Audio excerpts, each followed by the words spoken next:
Welcome to another video here from Robotic Mower Services. Today we're going to be talking about low voltage cables. The reason we're going to be talking about low voltage cables is because we've seen a lot of bad advice out there being passed on.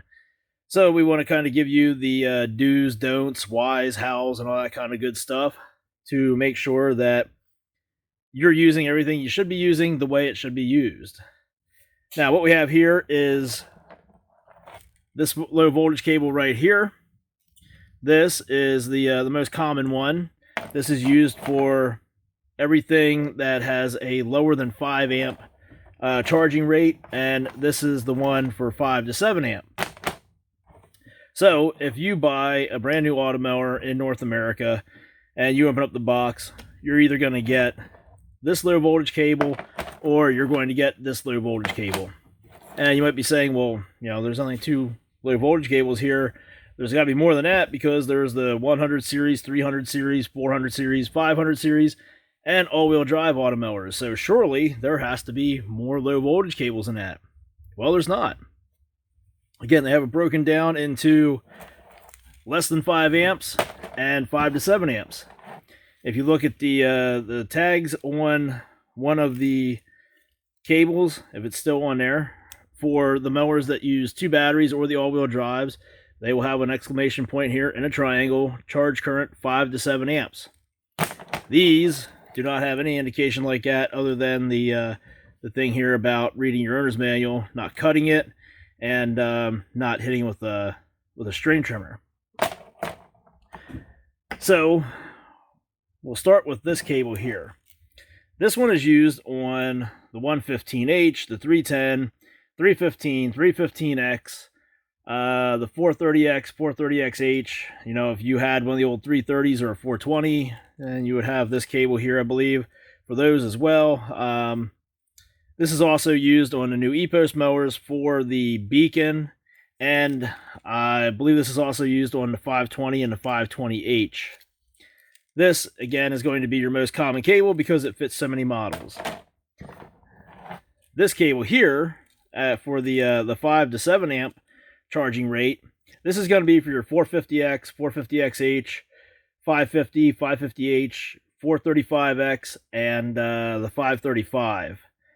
The mowers with 2 batteries obviously are going to need a higher charging rate because you've got to charge 2 batteries at once. Now this is also going back to this cable, I believe this is also used in some of the new models over in Europe. Again, as I'm talking about this, I'm talking here specifically about models currently in North America, so that's why those mowers aren't going to be mentioned when I'm talking about what cable or what mowers this cable here fits. Now, we've heard people saying before, hey, you know, I got this new mower, and when I plugged everything in, I didn't have a light in my power station, and I looked at the cable, and they put the connector on wrong. They put the wires in the wrong spot on the connector. No, that's not really what happened there. I'll show you here how you tell the difference between the cable for the 5 to 7 amp and the less than 5 amp. And it's really simple. You want to look at the end where it plugs into your power supply, which would be this end right here. Now you can see that this has the wires middle and outside.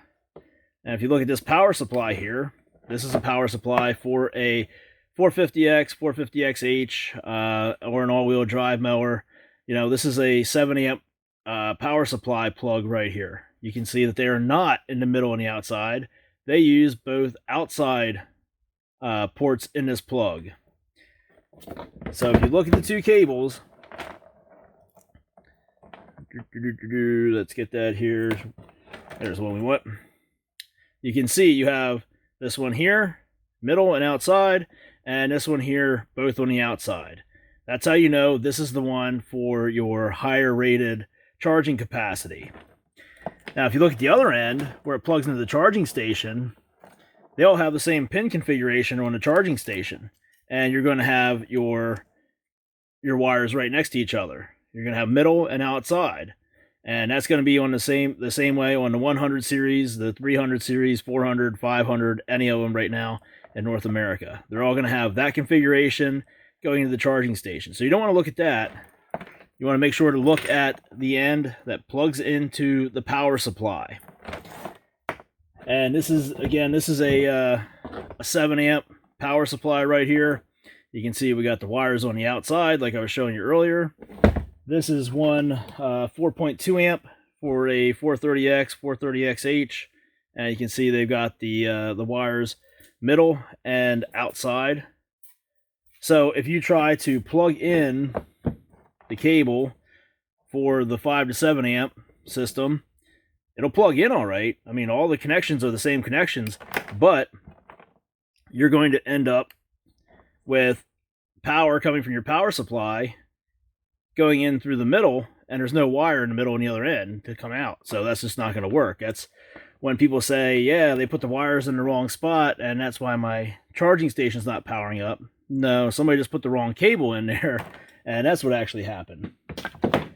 So when it comes to the part where I was talking about people getting bad advice, one of the issues that we hear about is people saying, well, hey, I just need a little bit more cord. I need something longer. You know, between the cord on the power supply and the low voltage cable, I need like another 5 feet. I need another 10 feet. Well, these cords here, both of these, are 10 meters long. That's like 30 feet, right? So if you need more cord, you know, obviously people will go get an extension cord. They'll use that. That's not really the best way to go about it. Then the other thing you'll start hearing about is, well, what if I just cut this low voltage cable and I splice in some more wire? That'll work, right? No, not a good idea. And then there's always, well, the ends will plug into each other, so why don't I just get another cable, plug it right in there, and just have the two cables connected? Again, not a good idea. The reason why it's not a good idea is because this wire is used specifically because it's rated to be able to send that much voltage and that much amperage through this wire at that distance without causing any damage to any of the circuit boards in the charging station or in the mower, or any damage to your batteries or your transformer that's powering your charging station. And if you look at this cable right here for the charging systems that are less than 5 amp, and then you look at this cable here for the mowers that are 5 to 7 amp, you can see that there is a difference in the size of the wire used. Again, these are both 10 meter long cables, but this one here is a heavier wire used than on this one, because this one is going to be pushing more amperage through it. So if you need more cable, again, you don't want to cut this, you don't want to splice more into it, you don't want to connect two of them together. What you need to do is you need to buy the longer 20 meter cables that they have available from Husqvarna. This is a 20 meter cable here for all the charging systems less than 5 amp, and this is the one for 5 to 7 amp. And you can see again here on this one here for the 5 to 7 amp charging systems, this 20 meter cable, if you look at the wire used there and you look at the wire used on the 10 meter, again, it's going to be some slightly larger wire that they use on there, because they're sending that voltage and that amperage a longer distance. This is made specifically for that. It's not going to get warm. It's not made to get hot or cause any kind of restrictions in that circuit. Same with this one here. It's made to have that voltage at that amperage going through it at this distance. Safest way to do this, the best way to do it to protect your equipment, to protect your flower beds and all that stuff, because you go to splice one of these wires together and you have all that resistance in there, and you're trying to push that juice through there to your charging station. This thing's laying out in the sun already. You got splices in it which are causing the extra resistance. This thing's laying on some really dry stuff out there. It starts to get warm. There's always a potential for a fire or some kind of other issue that you just don't want to take the risk of, when you can just buy the right part to do the job correctly and not have to worry about it.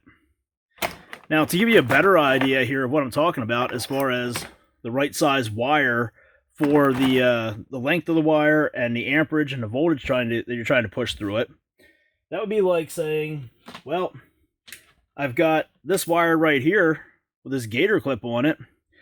So I could take that out there and try to jumpstart my car, right? No, you're not going to do that. You're going to get a set of jumper cables with heavy duty wire that are made to carry the load that you're trying to put through it. So that's what you would get if you're trying to take one of these wires and you're trying to extend it out on your own. It's just not worth doing, and it's not worth the risk, and it's just not meant to do it that way. So if you can't find these 20-meter cables anywhere, send us an email, roboticmowerservices@gmail.com, or check out our website, roboticmowerservices.com. We have these available on there to order. We have the one for the 5 to 7 amp charging systems, and we have this one here for the less than 5 amp charging systems. If you're not sure which one you need, just send us an email. Let us know you're interested in one, you need a longer cable, and we can help you figure out which one of the two you need. That's what we're here for. So we would like to see you guys do this stuff the right way, so that the investment that you made in your Automower pans out, and you have less of a downtime or anything like that due to just trying to patch stuff together that's not made to work the right way. So that's going to do it for this video. If you haven't done it already, be sure to subscribe to our channel. Check out our website, roboticmowerservices.com, and thanks for watching.